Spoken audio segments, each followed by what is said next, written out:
Hello. Now, I just woke up to some disturbing news as I was having this conversation with a friend of mine who's not even a Christian. It has been brought to my attention that radical groups of, various religions are now making their ways to South Africa. And we do know that South Africa is a majority Christian country. Now, these groups have influenced our government. Our government is now making anti-Christ laws in the legislation of South Africa, and this is troubling because South Africa is slowly and surely losing its foundations now.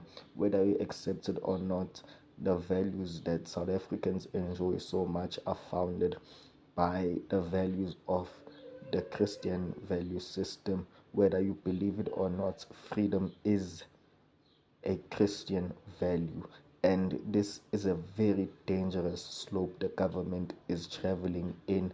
And I, for one, believe that no South African is going to stand for this nonsense.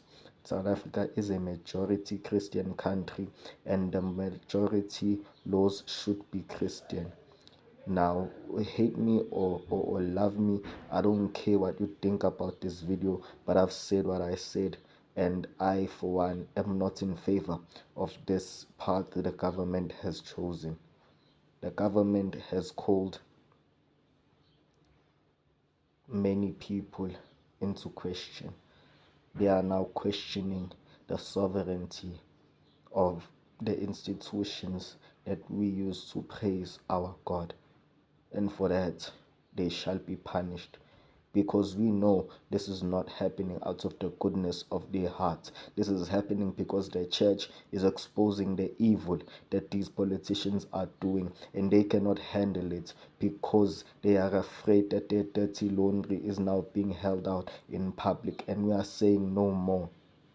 No more shall our people suffer under the hands of these corrupt leaders. No more shall our people suffer while there is a God that is listening to our prayers, while there is a God that is expecting us to inflict his judgment upon the evildoers of this world. No more shall we stay in the corner anymore. We shall do as God has called us to do. And this is the time for us as a church in South Africa to unite now more than ever. Forget about denominations, forget about all those things. Please spread this word. We must pray for a godly governance. Amen.